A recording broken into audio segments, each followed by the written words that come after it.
Welcome to Channel Japan. I'm Maki Arai. And I'm Makiko Tsuda. Every week, we bring you the freshest information out of Japan from our studio here in Tokyo. From the economy to culture and even foods, if you want to find out what's happening in Japan right now, this is where you'll find it. So, these are our topics for today. As always, we have some interesting stories to share with you, so make sure you stay with us. So let's get started. First up is Executive Insight. So Tsuda-san, what's the topic today? Yes, for today we have a report from the 15th Nikkei Global Management Forum. So what was the theme this year? Yes, this year discussions revolved around the theme of management strategies for the next great stride and the essential requisites of a leader. And the global economy has been recovering since the 2008 financial crisis. And while in Japan, new economic policies plus the weakening of the yen have helped propel corporate earnings and business sentiment. Yes, and to find out how these top executives around the world view these recent changes, I spoke to several of the participants at the forum, so take a look. Executive Insight. The 15th Nikkei Global Management Forum. The annual event brings together the top corporate executives from around the world to discuss new growth strategies. Many companies are steering away from defensive management to management that is future-oriented and aggressive. The business leaders we interviewed shared the same view that the global economy is indeed on a solid recovery track, and now they're moving forward to take advantage of this opportunity, searching for the next big step forward. Whether they will succeed in staying ahead of the game will depend on their leadership and judgment. Jeffrey Immelt is the chairman and CEO of General Electric, a company engaged in a wide range of businesses.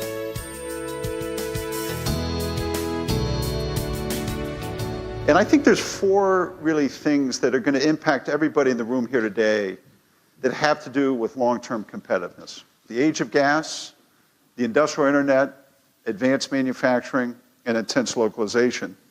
In our case, we think we need to do all of these on a rapid basis if we want to continue to grow the company. So how do you do that? If you want to innovate, and you want to innovate at scale, and you want to do so globally, we can't run our companies the same way that we ran them for the past 20 or 30 years. We like being a big company. There's some real advantages to being a big company. But there's just no case today for a big, slow company. And so I spent quite a bit of time over the last 2 or 3 years with startup companies, with Silicon Valley, studying what entrepreneurs do and what can we learn from startup companies. And I found it to be illuminating. A startup company has no headquarters. They are purpose-driven. They focus totally on customers, and every process leads to speed. Fabrice Bregier is the head of aircraft manufacturer Airbus. Since being appointed president and CEO, he has been aggressively expanding the business. A major target is emerging economies. Asia Pacific, with its combination of mature markets and fast emerging markets, will take center stage for our business over the coming years. Our latest market forecast foresees that over one-third of the 29,000 new aircraft that will be delivered over the next 20 years. We are extremely comfortable with this situation. For global companies such as Airbus, growth markets also offer significant opportunities for industrial partnership, as we seek ways to meet increased demand for our products and supplement industrial capacity in our markets. Scott Cook is the founder and chairman of the executive committee of Intuit. An entrepreneur and manager, he is considered one of the few people in the fast-changing landscape of Silicon Valley to have weathered the competition for the past 30 years. In Silicon Valley now, many companies run fast cycle experiments to make decisions. Google on search runs 3,000 to 5,000 experiments every year to speed up the learning and innovation, to allow their engineers to run experiments to test their own ideas about how to make search faster and more relevant. The idea is a simple one. Instead of making decisions with a hierarchy and bosses, instead make decisions with experiments. There's 3 reasons why decision by experiment works. 1, you make decisions based on real facts instead of opinion. 2, it ramps up innovation, particularly getting the best ideas from the most novel thinkers inside a company. And then thirdly, it accelerates learning and mastery, especially because you discover surprises you never could have learned until you ran the experiment. Hiroshi Mikitani is the chairman and president of Rakuten. Setting up the company at the age of 31, he has consistently promoted the idea of aggressive management and is seen as a ray of hope for entrepreneurship in Japan. Rakuten has been a force behind the dramatic evolution of the internet business in Japan. With 85 million members already on the shopping platform, they have continued to rapidly expand into travel, banking, securities, and other traditional sectors. The Internet possesses a revolutionary power that is not simply an add-on of technological innovation, but a paradigm shift that changes the entire structure of the world. We don't want to simply mimic European or American business models. We want to pursue a self-developed business model and instead export that to other countries. That's our idea. This year, one participant was greeted with a thunderous applause. 88-year-old Masao Horiba, Supreme Counsel of Horiba Limited. He is considered a legendary manager who led the rise of Kyoto-based entrepreneurial ventures. Known for his sharp tongue, he repeatedly drew laughter from the audience. If you work with a sense of joy and fun, you will always come up with something good. Then customers will be happy. That conviction is why our company slogan is joy and fun. I truly believe that products made by companies with a tough work environment aren't that good. The end product of work that's fun and motivates you to go all the way is completely different. So, doing everything you can to make work fun will improve efficiency and isn't tiresome for both management and employees because you end up with something good. Isn't this wonderful for the whole of society? That's the conviction I have. Stratasys of the US is the world's biggest manufacturer of 3D printers, which are seen to revolutionize manufacturing. CEO David Rice spoke about the technology and the future. Well, in Japan, 3D printing is also very popular right now, and it's becoming more like a buzzword. And the question here is whether this new technology will replace the technology of conventional metal molding, which Japan is very good at in the past. There's 2 parts to the question, to the answer. First of all, I don't think that 3D printing will replace traditional injection molding processes. Okay, I think for high production volumes, injection molding will remain the leading technology. Nevertheless, 3D printing has the potential to replace traditional manufacturing processes in places where short run is required, or the products that has to be manufactured are highly customized. I don't expect that this technology will replace traditional manufacturing. Okay, it will be in addition, and it will create a new market which today really is not existing.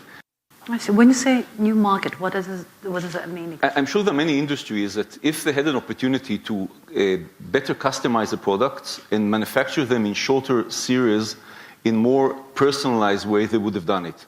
But because in traditional manufacturing today there's no way to do it, the demand is not existing and the supply is not existing either. Kasper Rorsted was appointed CEO of German consumer goods maker Henkel in 2008. Promoting the idea of building a winning culture, he has been widely praised for his leadership skills. Our strategy is we'll outperform our competition as a globalized company with simplified operations and a highly inspired team. So outperform, globalize, simplify, and inspire are the four strategic priorities we have. Immediately after we launched our strategy, the 6 members of our executive management team went on a roadshow for 3 weeks in a row and went to every large country in the world and spoke directly. That meant within a 6-week time frame, 95% of our people in the world was told what our new strategy is directly from us. Certain things you can do in our company, but you can't change our vision, you can't change our values, you cannot change our strategy. Your strategy is global, but how much localization do you allow? Very little. Very little. Very little. And the reason why we allow very little is we run our company very global. As I said, I spend 170 days a year traveling. I'm here 10 times a year. Mm-hmm. We have a very global management team. So in process definition, we have a big involvement of our global team. Yeah. So in the definition of the process, we have high involvement of our leaders from Japan, our leaders from China, our leaders from America. We don't do that in Germany. That's where we have the local involvement. But as soon as we define strategy, values, vision, HR strategy, R&D strategy, we don't deviate. That is execution then. So, Utsuda-san, what was your overall impressions of the discussions? Yes, well, on one hand, there was a strong sense of hope that the Japanese economy and businesses regain their footing. But on the other hand, I did hear many people voicing their concerns about the slow decision-making process in Japan, as well as an investment environment that makes it difficult to take risks. So overall, I felt that it's essential for businesses to have strong leadership to overcome these issues and carry out management that leads to further growth. Well, after the break, we take a look at small workshops that are embracing direct sales as a new revenue driver.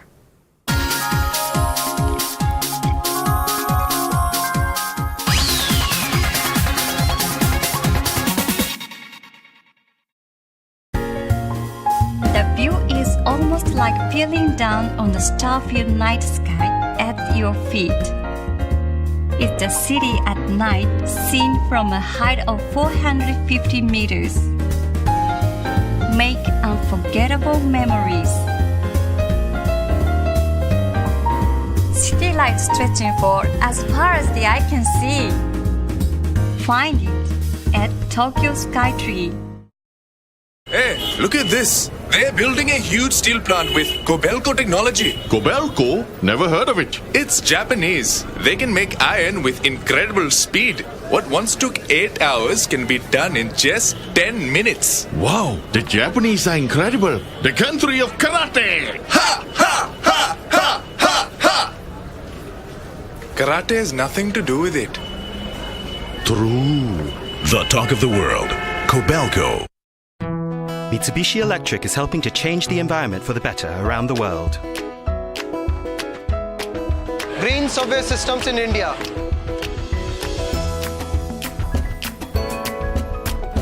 Green solar power systems in Singapore.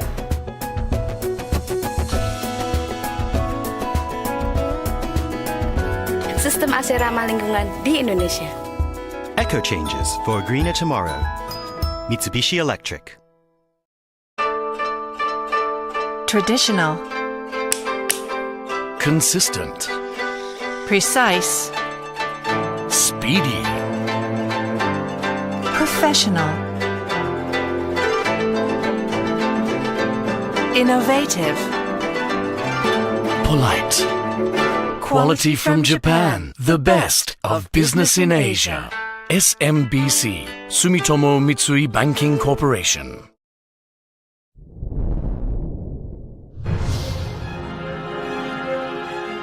Sasuke, a new type of sports entertainment program conquering the world. It's about human achievement and people's passions, and I think that relates to almost everybody. From Japan to the world, Ninja Warrior, Tokyo Broadcasting System.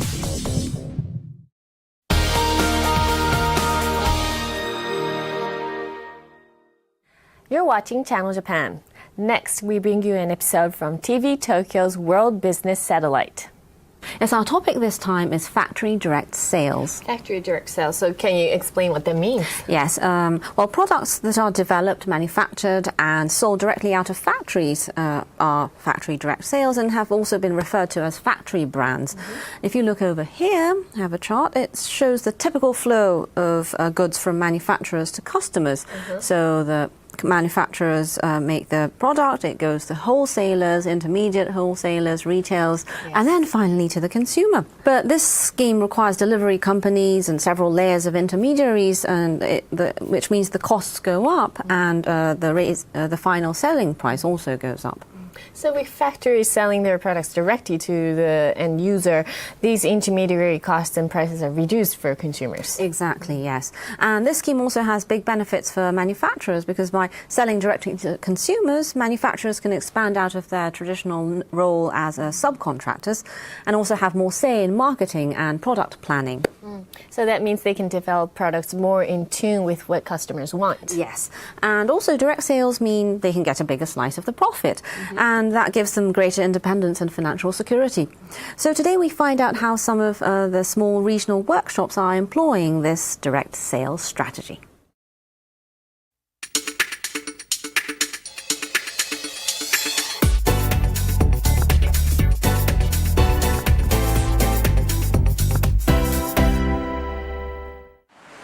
Niigata Prefecture, an old building in Tsubame City. Inside, a group of people listen intently to a craftsman.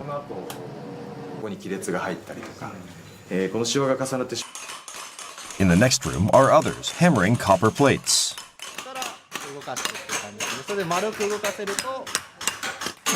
Tsubame Sanjo has a high concentration of factories.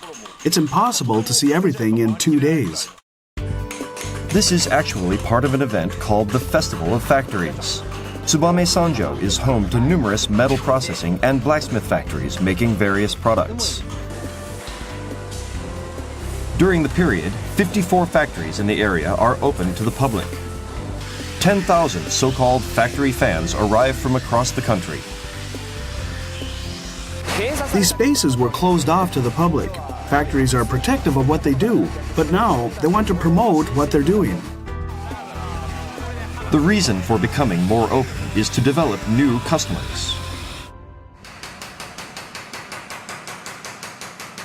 At this factory, one man is watching a craftsman temper a piece of steel. Where are you from? I'm from Canada. I have 5 kitchen knife stores in Canada, so I'm here for visiting, shaking hands, and buying. Kevin, a buyer, is visiting the many factories to check the craftsman's techniques and quality of products. I think Niigata craftsmanship is very high. I think Japanese knives are the best in the world, and I think Niigata knives are of the top level. We followed Kevin on his inspection tour. Next, he arrives at this factory. Gihei Hamono is a knife maker with a 150-year history.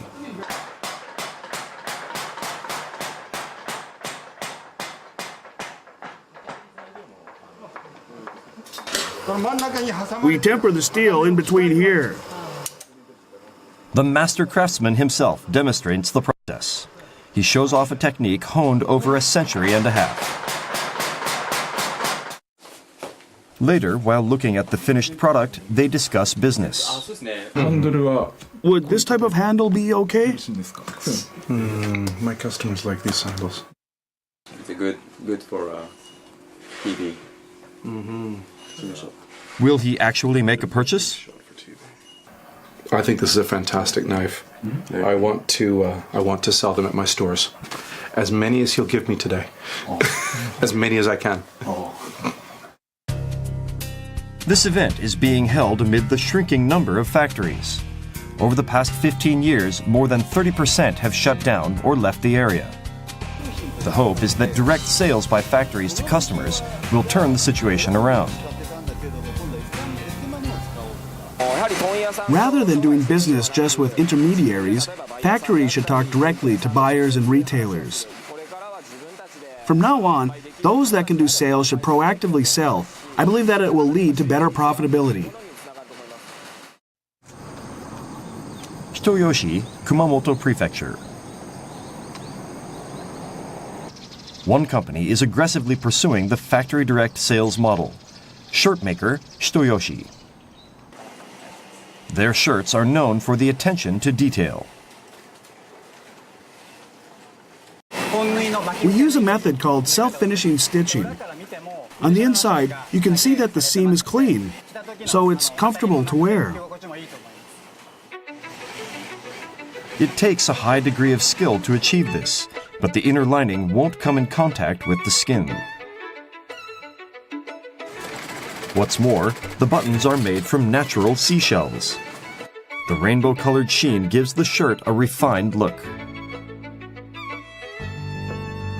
This factory launched an independent brand 2 years ago called Factory Brand to make shirts that reflect their focus on techniques and quality.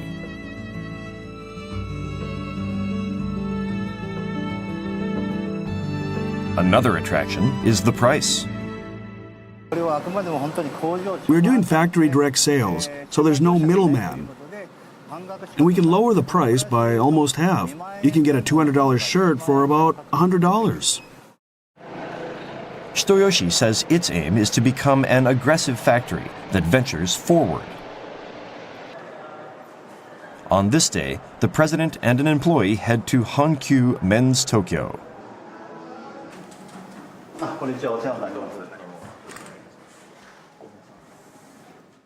There to meet him is a buyer for Hankyu Hanshin department stores.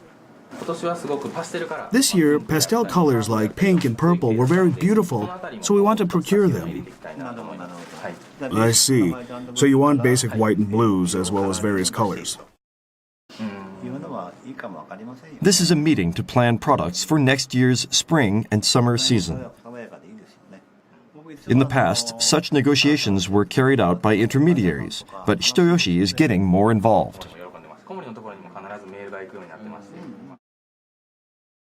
The result is the sales price. Shirts that used to cost $200 under the typical distribution scheme are now about $100. Their shirts take up 40% of the sales floor. They are a core brand for us. Although Hitoyoshi is now steadily growing sales, they were once on the verge of closing the factory. The company was formerly a subsidiary of major shirt maker Tomiya Apparel. But in 2009, their parent filed for bankruptcy. Factories outside of Hitoyoshi began closing one after another. Feeling a strong sense of crisis, the management bought back their shares with a loan from a corporate restructuring fund and became independent. Just because our parent went bankrupt doesn't mean we can't stand on our own feet. Factory Direct equals a factory brand. We believe it's our mission to venture forward. One company is working to expand the business model of Hitoyoshi. In a small room, a group of young people take clothes from shelves and pack them into cardboard boxes, which are piled on top of each other. We keep piling them up. These are products ordered through an internet shopping site called Factelier. Factelier sells only independent brands of factories that are subcontractors of major global brands and have a high level of technical expertise. This is a necktie made in Tango, Kyoto. It's handmade and they produce only 3 or 4 a day. The material is high-end Tango silk called silk crepes. By using manufacturing facilities during the off-season, they've reduced the price of neckties costing over $400 under regular distribution to about $140. The site offers products from 5 factories nationwide, including Hitoyoshi brand shirts. Some sell out immediately after being put up.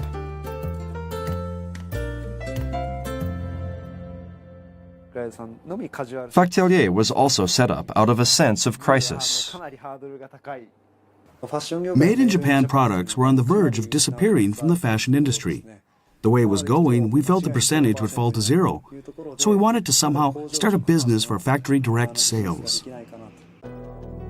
Domestic production of apparel sold in Japan fell sharply from over 50% in 1990 to just 3.6% in 2012. Their aim is to help the remaining Japanese manufacturers compete with global rivals. My dream is to create a global brand out of made in Japan factory brands. Small factories squeezed by competition. The key to their survival may hinge on direct sales of brands created on the factory floor. So, Utsuda-san, what do we have next? Yes, next we'll be looking at the shortage of people in the construction industry. If you can take a look over here, in 1997, the number of people employed in the construction industry was about 6.8 million. But by 2012, it has shrunk to about 5 million. And what's more, the aging population is starting to take a toll, and the percentage of workers aged 55 years and older, the top two boxes, has increased from 24% in 1997 to 34% in 2012. So what's behind this trend? Well, the construction market in Japan began shrinking starting in the late 1990s, and that forced general contractors to engage in price wars to win projects, and that in turn squeezed the flow of money to smaller subcontractors, which ultimately led to lower wages for workers. And the worsening situation pushed away many young people from taking up this line of work. So construction is facing a human resources crunch. Yes, you could say that. And so we have a report on what's being done to overcome this situation. Take a look. The Tonami Technical High School in Toyama Prefecture, founded 51 years ago, is dealing with a certain problem. We plan to reinforce the walkway here and over there against earthquakes. They're quite weak, so we'll attach beams on the side.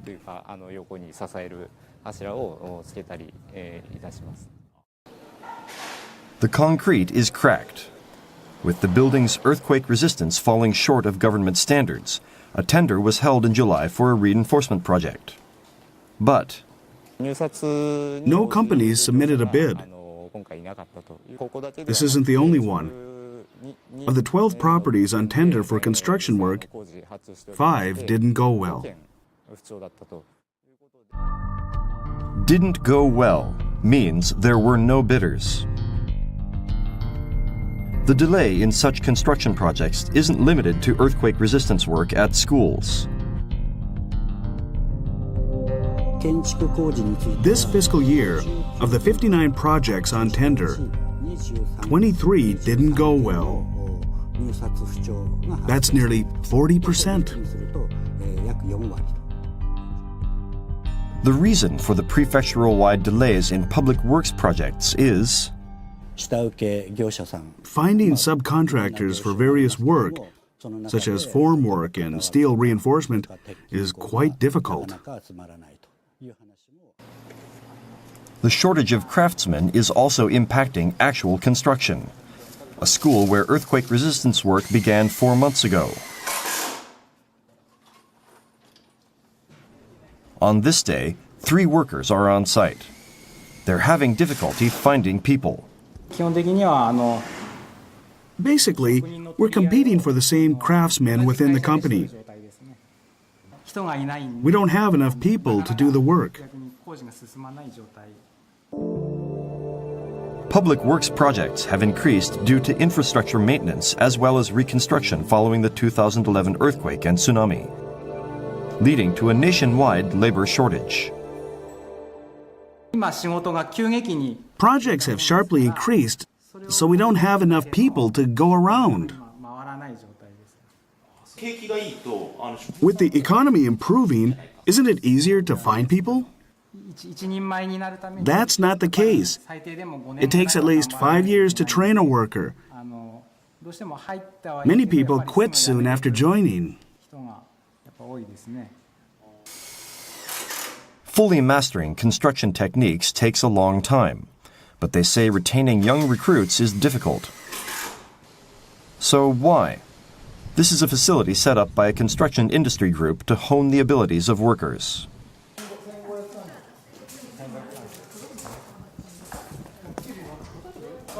Manabu Hashimoto, who is one of the lecturers at the center, points to low pay as a reason. In recent years, the downturn in the industry has drastically reduced the daily pay of workers. As a result, it's at the same level as that for a convenience store employee working in an air-conditioned environment. The average annual salary is about $40,000, 25% lower than other industries. Many companies are not enrolled in social insurance schemes, which is another reason for the shortage of applicants. Young people are increasingly turning away from construction. Training the few still in the industry is a major challenge. Yuta Kamiya is in his 5th year at his company. I hate sitting at a desk like this. But there were things I didn't know, and the company told me to come. It's an hour-long car ride to the center. Mr. Kamiya's company specializes in interior finishing. Our company is also aging, so we want to nurture young people. Currently, about half the workers who work in the field are in their 50s. Since the industry downturn following the global financial crisis, they have cut back on hiring young workers. Their workforce has shrunk and is increasingly aging. Before, young workers could tag along with veterans and learn. But recently, projects have increased and we're short of hands. So we can't teach them. So they decided to entrust employee training to an outside facility. Mr. Kamiya is enrolled in a 10-day course. While he's out, I'd like to report on Mr. Kamiya's clients. Right now, I've taken 2 responsibilities. For TEPCO, we received their request and will be delivering the materials. the young employees are supported by the entire company. Did you have high expectations of them? Of course. If I didn't, I wouldn't send them out. I want them to become independent quickly. Another company called Rensei has launched an initiative to secure new workers and train them.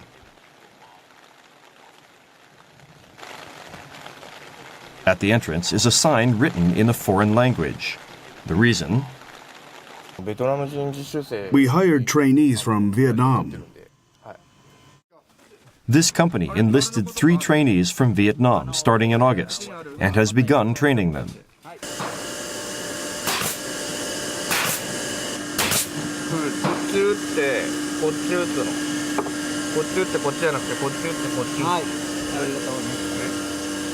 What they're making is a material called a formwork, used as the foundation of buildings. The company specializes in formwork construction, an area said to be facing an especially severe labor shortage. After the panels are assembled in a box shape, concrete is poured in to make a wall. The strength of a building is determined by the skill of the worker. Numerous certifications are required, such as for slingers, who guide the movement of cranes, and assemblers, who decide on the positioning of reinforcement materials in the formwork. It takes about 3 years to learn everything. The trainees from Vietnam are working to acquire the necessary skills. They're very quick learners. I think they'll be able to do the job as soon as they go out into the field. Nighttime. We visited their accommodations. To save money, they live together and cook their own meals.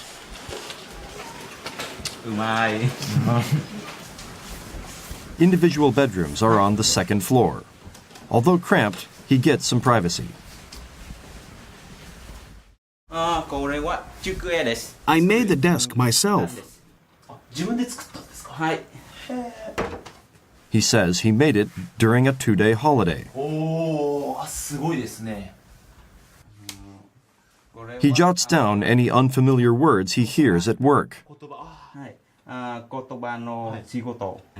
Mr. Nguyen says he likes living in Japan. But what are his future plans? Will you work in Japan? No. I'll work in Vietnam. I have family and lots of friends in Vietnam. This technical training system itself is also an obstacle. Under current rules, they can stay in Japan for 3 years in principle. By the time they're fully trained, they must return home. So how will the company utilize the skills of these workers? We will set up an office in Vietnam. When they go home in 3 years, we plan to hire them and dispatch them to construction sites in Vietnam. We're also hoping we can bring them back to Japan as technical instructors. We'd like to invite them back if possible. As workers leave the construction industry, companies continue to explore new ways to train and retain talent. So, Utsuda-san, it certainly takes a lot of time to train workers. It does, because developing the skills of workers on the job can take years, but as many companies are chasing profits, training is often the least of their priorities. And until now, industry veterans took on the role of passing down skills and techniques without any pay or return to nurture the next generation of workers. But now, many of these same veterans are struggling to make ends meet and are forced to look after their own livelihoods. So it's becoming increasingly difficult to train new workers. Yes. And I understand there are big concerns that once these veterans are gone, the knowledge built up over the decades will be lost, severely weakening the industry. Exactly, yes. So in order for Japanese companies to maintain their world-class techniques and technologies, I think this is certainly an issue that needs much more attention. Well, after the break, we take a look at one of Japan's top ports.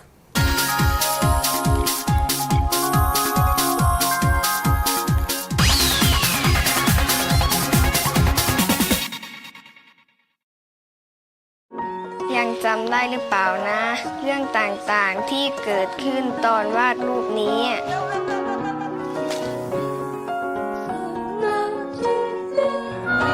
แต่ถ้ารถยนต์ในฝันของฉันมีจริงฉันคงจะมีความสุขมากเลย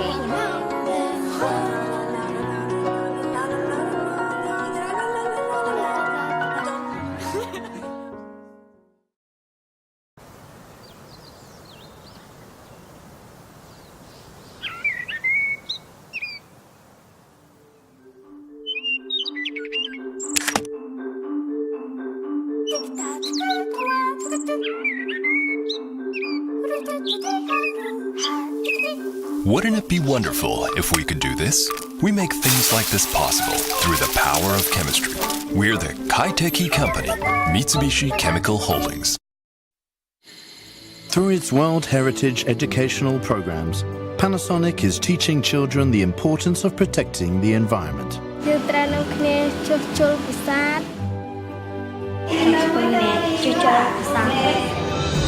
By supporting the conservation of World Heritage sites and providing environmental education, Panasonic is helping the next generation to achieve a sustainable lifestyle.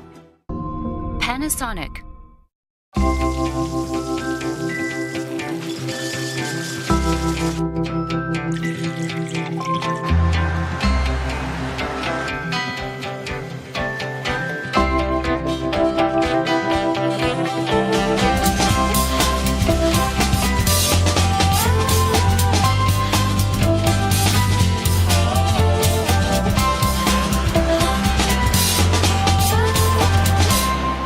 Mitsui & Company.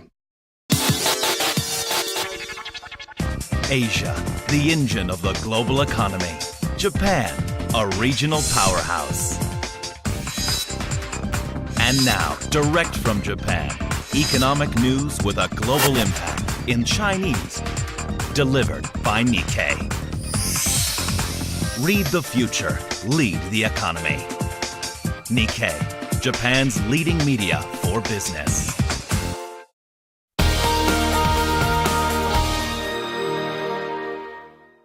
You're watching Channel Japan. Next, we'll be looking at an industrial heritage site in Japan. Yes, that's right. Now, today we look at the role of Yokohama Port as the gateway of cultural imports. So have a look. A century and a half ago, the port of Yokohama was opened to foreign traders as the gateway of Japan. As a port town, Yokohama became the window to the world and the first to absorb Western culture.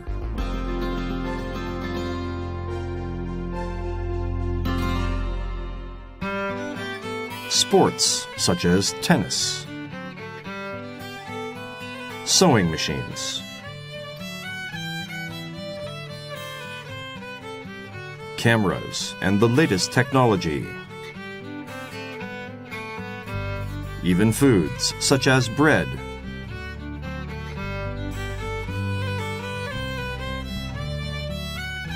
by far, the biggest change was the rise of new industries. Japan's first cow farm was built here. This in an age when most Japanese had never eaten beef or tasted milk.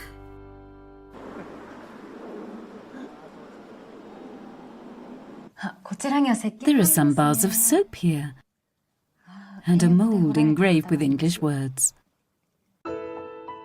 The country's first soap was made in Yokohama. A man named Isoemon Tsutsumi, who heard that soap was being imported by the boatload, wanted to make them locally. He learned the technique from a French acquaintance and came up with a product after repeated trial and error. There are many people who took on the challenge of doing something new. They contributed to the westernization of Japan.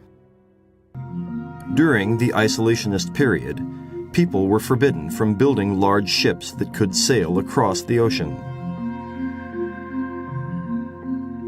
Then came the massive steamships from the West. Shocked, officials of the new Meiji government, such as Toshimichi Okubo, began promoting the development of big vessels. There were moves in the private sector as well. A man named Yataro Iwasaki launched a shipping business laying the foundation of the Japanese maritime transportation industry.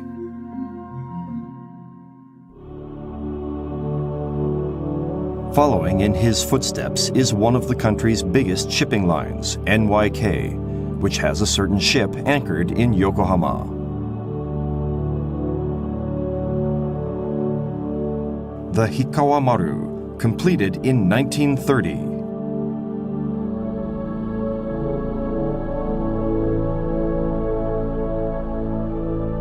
The Hikawa Maru carried both goods and passengers and was one of the first Japanese ships to cross the vast northern Pacific Ocean from Yokohama to Seattle in the United States. Taken out of service, it is now on display. Captain Norio Kanaya, who is in charge of maintenance, shows us around. NYK started operating between Yokohama and San Francisco, and later added a route to Seattle.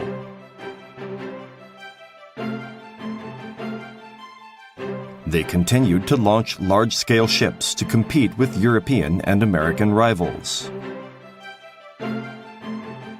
In 1906, the U.S. Transcontinental Railroad reached Seattle, driving demand for the Hikawa Maru.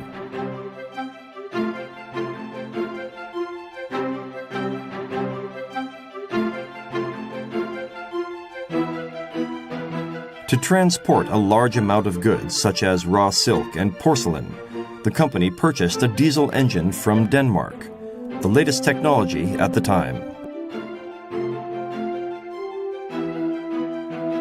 3 engineers were dispatched to Denmark to learn operating and maintenance methods.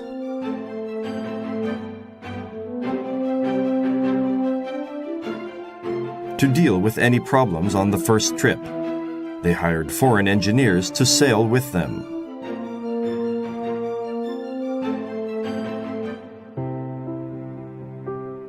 For passengers, a cruise on the Hikawa Maru is said to have been a romantic experience.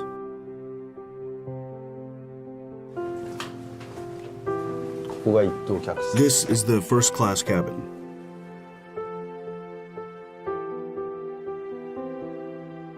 The ship's interior is the work of French designer Marc Simon.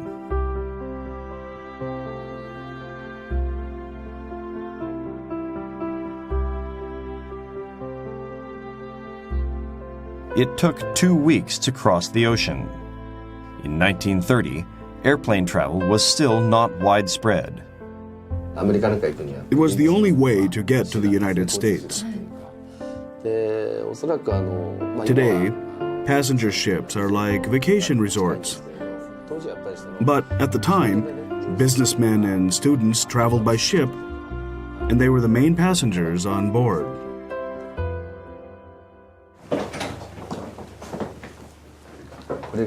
This is the cargo hold. Those are steep steps. We are given a rare look inside the cargo hold, which is usually closed to the public.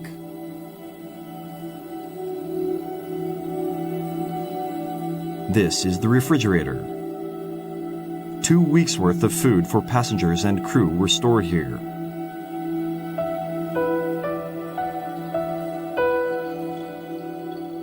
Going further down, the sound of waves hitting the hull can be heard clearly.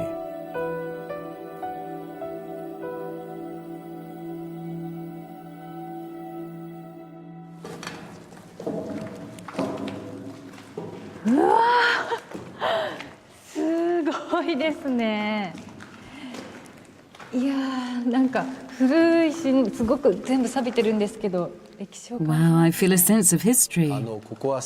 This is the main hold, the storeroom, where goods were kept. This was the storeroom? Various trade goods, such as tea and porcelain, were stored here and exported. This is where you can best understand the structure of the Hikawa Maru. Where?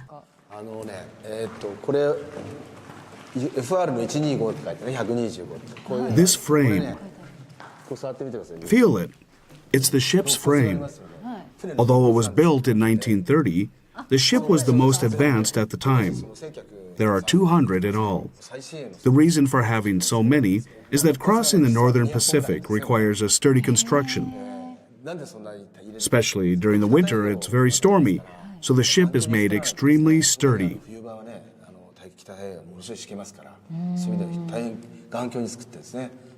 So by putting goods in here and exporting them little by little, the Japanese economies set sail. Exactly. Later, the Hikawa Maru was to be rocked by the waves of history.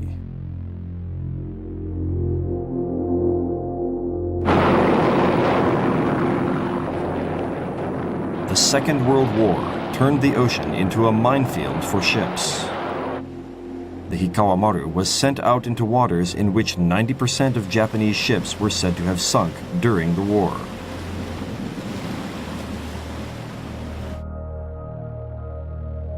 It became a hospital ship to pick up wounded soldiers on the battlefield and take them back to Japan.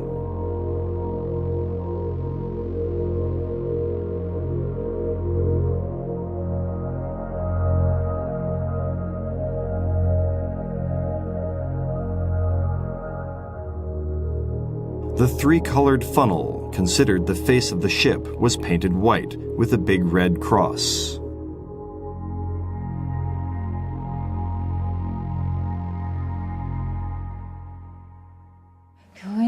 Being a hospital ship, people must have died on board. This was probably used as a sick bay. The passenger rooms we saw earlier too. Those two, as well as the main hold. This ship was a witness to those times and went through a lot. I think it knows a lot. Each piece of rust tells a story. The ship is steeped in history. That's how I see it.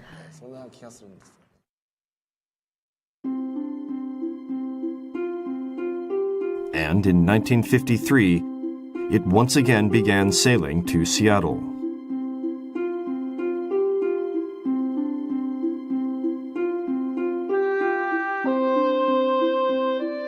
After the war, the Hikawamaru assumed a new role: to carry young Japanese students to the United States. Hello. Hello, I'm Sakakibara. Eisuke Sakakibara, an economist and former vice finance minister also known by the name Mr. Yen, went to the United States to study when he was a high school student. Riding in the third-class cabin, he returned to Japan together with 30 others.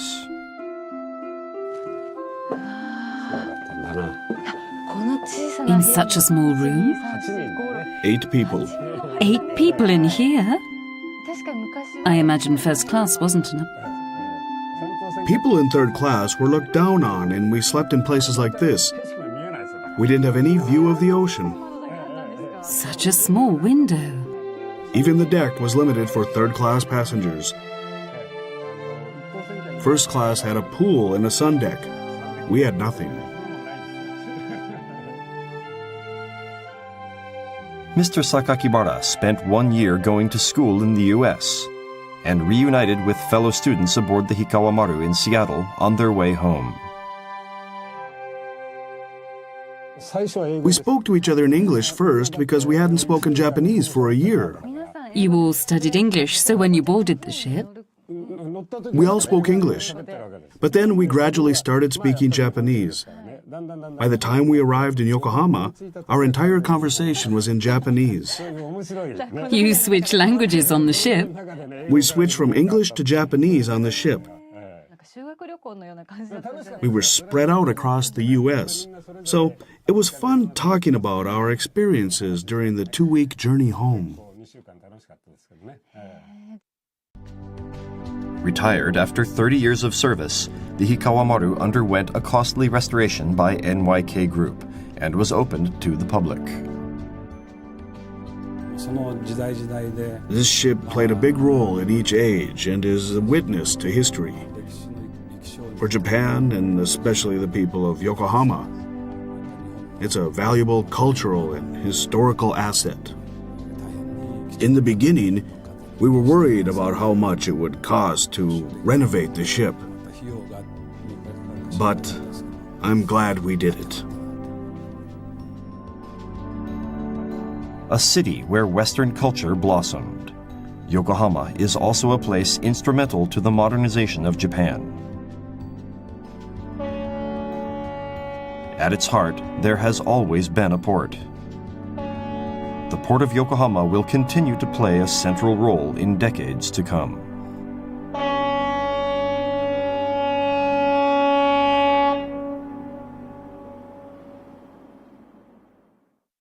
Well, Utsuda-san, I know that many local tourism boards are hoping to promote their industrial legacies to attract more visitors and revitalize their economies. They certainly do. And the Japanese Ministry of Economy, Trade and Industry recently listed up what it calls the 33 heritage constellations of industrial modernization. And it outlines the importance of and stories behind these sites as a way to promote their historical value. Now, we have some of the 33 up here in the map, so their locations are vary, and also their genres. Some are hotels, some are hot springs. And some travel agencies have launched related tours, which they say are quite popular. It's definitely an interesting trend. And that brings us to the end of this edition of Channel Japan. We have much more in store for you, so join us again next week.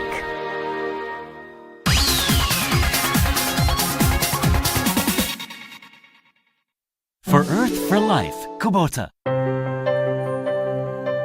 One day has finished, and one new day has started on somewhere in the world. Kubota supports every moment somewhere out in the world. By the mechanization of agriculture, by the maintenance of water infrastructure,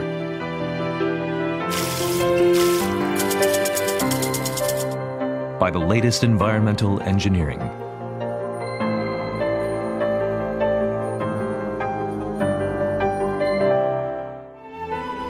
We support a prosperous life for humans while protecting the environment of this beautiful Earth. Food, water, and the environment link the world. Kubota.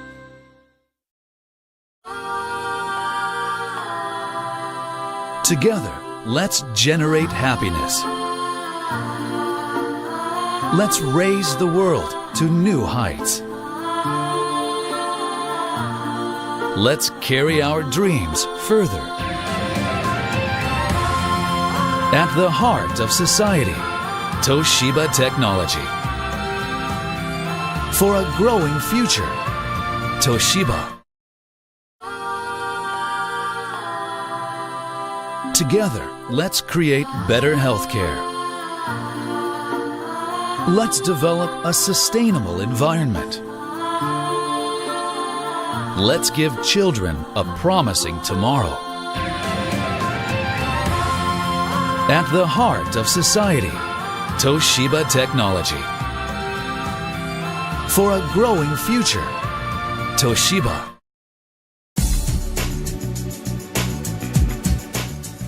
Channel Japan.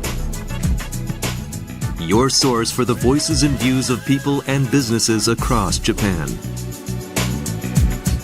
The latest reports on Japanese companies, culture, and technology. Find out what's happening on the ground. Every week, direct from Tokyo, Channel Japan.